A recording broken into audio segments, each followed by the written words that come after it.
Friends, आपण जे आपले मित्रांनो दोन होमवर्कला दिलेले प्रॉब्लेम होते जे कदाचित काही स्टुडंट्सना मित्रांनो सॉल्व करताना डिफिकल्टी आलेली होती. तुम्ही रॅदर मला मित्रांनो सेंड केलेले होते होमवर्क्स, बट स्टील मित्रांनो मला वाटलं की बाबा एन्डॉर्समेंटचे प्रॉब्लेम्स आहेत आणि थोडेसे आन्सर्स ॲक्च्युली चुकीचे असल्यामुळे त्या प्रॉब्लेममध्ये मित्रांनो आपलं काही काही जणांचं सॉल्व करताना कन्फ्युजन झालं. ते प्रॉब्लेम मित्रांनो आपण आज घेणार आहोत. त्यातला पहिला प्रॉब्लेम आपण आज घेतोय. प्रॉब्लेम एन्डॉर्समेंटचा आहे, त्याच्यामुळे थोडा लक्ष द्या. आणि याच्यामध्ये एक ॲडजस्टमेंट, एक एंट्री थोडी वेगळ्या पद्धतीची आहे. तशी एन्डॉर्समेंटच्या प्रॉब्लेममध्ये ती एंट्री आपण एकदा घेतलेली आहे, पण मी त्याच वेळेस बोलताना बोललेलो की ही एंट्री आपली इरेग्युलर एंट्री आहे, ती आपल्या नेहमीच्या एन्डॉर्समेंटच्या प्रॉब्लेममध्ये येतेच असं नाही. ती एंट्री नेमकी या प्रॉब्लेममध्ये आलेली आहे, त्याच्यामुळे सॉल्व करताना कदाचित तुम्ही गोंधळण्याची शक्यता आहे. तर फ्रेंड्स व्यवस्थित लक्ष द्या. प्रॉब्लेम वाचतोय मी. प्रॉब्लेम नंबर 5 मार्च 1980 चा प्रॉब्लेम आहे and one of the most IMP problems आहे. On 1st April 2011 Pawan draws the bill on Sanjay for ₹6,000. पवनने संजयवर 1st April 2011 ला बिल ड्रॉ केलं 6,000चं 4 महिन्यांचं. म्हणजे तुमच्या लक्षात आलं, Pawan is a drawer in the books of Pawan, drawer in the books of Sanjay drawee. On 5th April Pawan endorses the bill to Amol. पवनने ते बिल काय केलं मित्रांनो, अमरला एंडोर्स केलं. सॉरी, अमोलला एंडोर्स केलं. So Amol is the endorse. On 25th जुलै मित्रांनो आपले 4 महिने बिलासाठी ड्रॉ केलेले होते, पण 4 महिन्यापर्यंत त्याने वाटच नाही बघितली. 25 जुलैलाच त्याच्या सिच्युएशन लक्षात येऊन गेली की मी पैसे देऊ शकत नाही. त्याच्यामुळे तो 25 जुलैलाच जाऊन भेटला. 25 जुलै संजय अप्रोच पवन. संजय पवनला जाऊन भेटला. काय सांगतोय त्याला, renewal of bill. Please bill काय कर, रिन्यू कर.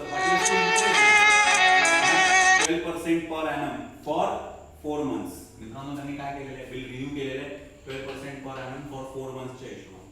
म्हणजे या ठिकाणी मित्रांनो ड्रॉवीने ड्रॉवरला रिक्वेस्ट केली की जुनं बिल काय कर, डिसऑनर कर. सो एंडॉर्स केलेलं बिल 25 जुलैला काय झालेलं आहे, डिसऑनर झालेलं आहे. आणि त्याच्यावर मित्रांनो संजय पवनला म्हणजे ड्रॉवरला काय करतोय, 4 मंथ्सचं इंटरेस्ट पे करायला रेडी झालेला आहे. ठीक आहे मित्रांनो, पवन ॲग्रीज. पवन त्या कंडिशनला ॲग्री झाला अँड पेज नेसेसरी. मित्रांनो पैसे द्यायचे होते, पैसे नव्हते मित्रांनो. मग पवनने अमोलला, इथे मित्रांनो एक प्रिंटिंग मिस्टेक आहे ऍक्च्युली. तो जो अमित आहे ना, इथे अमोल पाहिजे. आपल्या प्रॉब्लेम मध्ये एंडॉर्सीचं नाव अमोल पाहिजे होतं, तिथे अमित टाईप झालेलं. तर ते करेक्शन करून घ्या. Pawan agrees and pays the necessary amount to Amol. पवनने मित्रांनो अमोलला तेवढे पैसे काय केले, देऊन टाकले.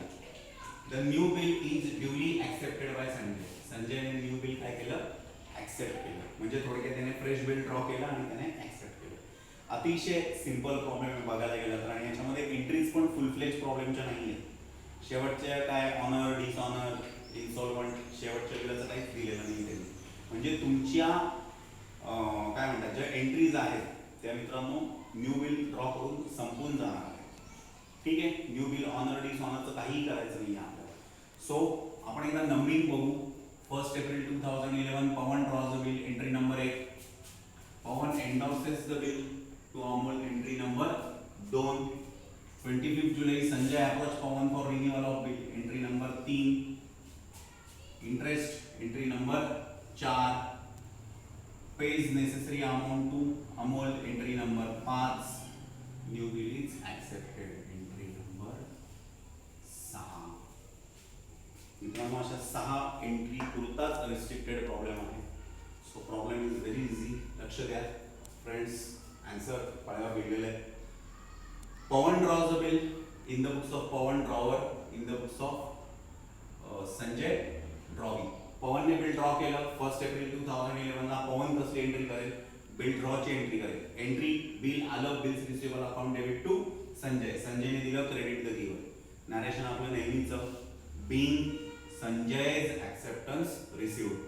आता फ्रेंड्स याला मिळाला, तर संजयने ऍक्सेप्टन्स काय केलेला असेल, दिलेला असेल. संजय कसली एंट्री करेल, ऍक्सेप्टन्स दिल्याची एंट्री. म्हणजे पवनला मिळालं debit the receiver, Pavan account debit to bills payable. ठीक आहे, being acceptance given to Pavan. पुढे काय झालं मित्रांनो, 5 एप्रिलला काय झालं, Pavan endorses bill to Amol. पवनने बिल अमोलला काय केलं, एंडॉर्स केलं. म्हणजे अमोल कोण झाला, एंडॉर्सिंग. पवनने बिल अमोलला एंडॉर्स केलं म्हणजे पवनकडनं बिल गेलं आणि अमोलला मिळालं. तो काय सांगेल, बिल गेलं, क्रेडिट वॉट गोज आउट, आणि अमोलला मिळालं, debit the receiver, Amol account debit to bills receivable. Narration being Sanjay's acceptance endorse to Amol. संजयचा ऍक्सेप्टन्स आपण काय केला, अमोलला एंडॉर्स केला. आता याचीच एंट्री मित्रांनो, अमोल काय करेल, अमोलकडे बिल आलं सेम डेटला, मग तो सेम डेटला बिल आल्याची एंट्री करेल. 5 एप्रिल 2011 ला bills receivable account debit to Pawan. Bill आलं, पवनने दिलं, क्रेडिट द गिवर 6000. नरेशन काय लिहितो, being endorse bill received from Pawan. पवनकडून एंडॉर्स बिल मिळालं. आता या ठिकाणी काय झालेलं आहे मित्रांनो, पवनकडनं बिल गेलं आणि अमोलला मिळालं, संजयचा काही संबंध नाही. So in the books of Sanjay it is no entry. आता याच्यानंतर 25 जुलैला काय झालं मित्रांनो, 25 जुलैला Sanjay approach Pawan for renewal of the bill. Sanjay पवनला जाऊन भेटला. लक्षात घ्या, बिल 4 महिन्याचं होतं.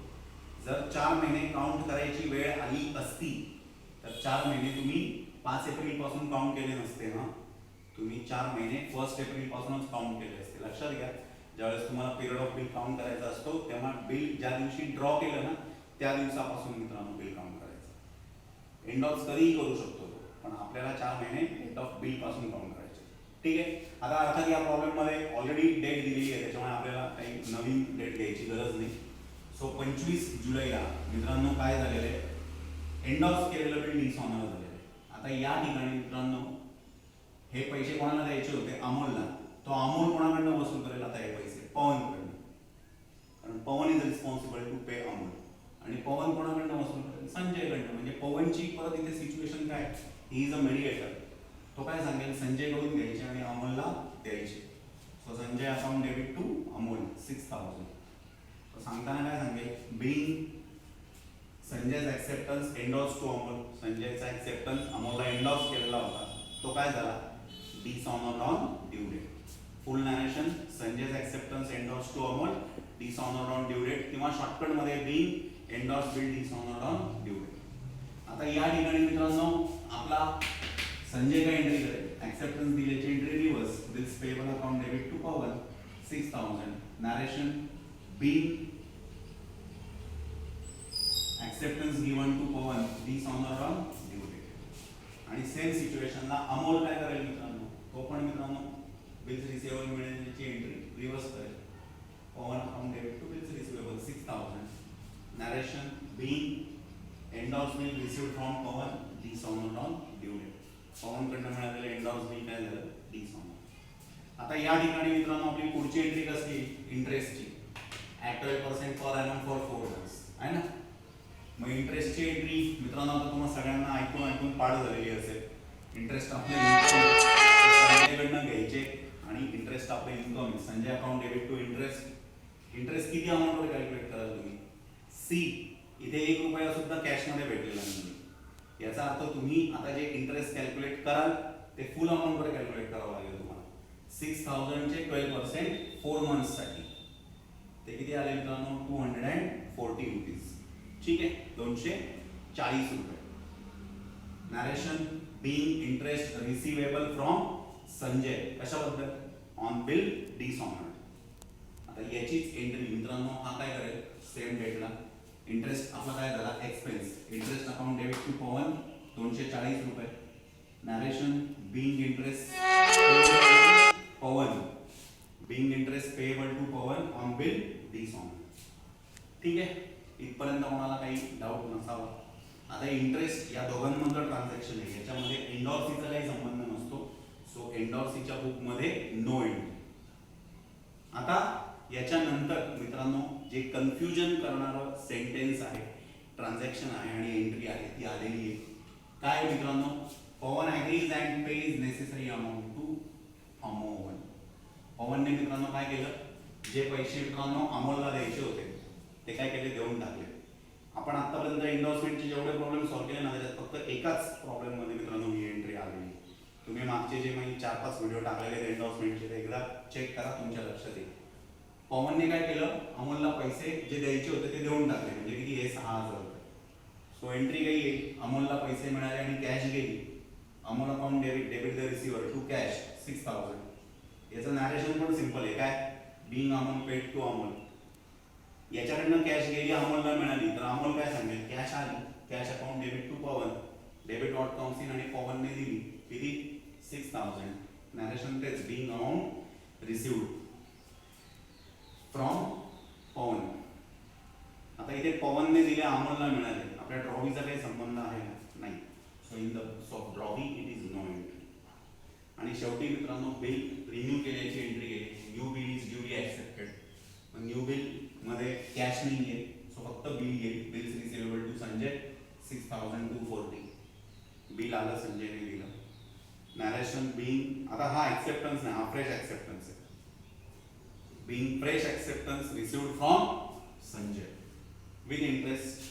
आणि हा काय सांगेल, पवनला मिळालं, Pawan account debit to bills paid 6,240. Narration being fresh acceptance given to Pawan on bill, sorry, fresh acceptance given to Pawan with interest.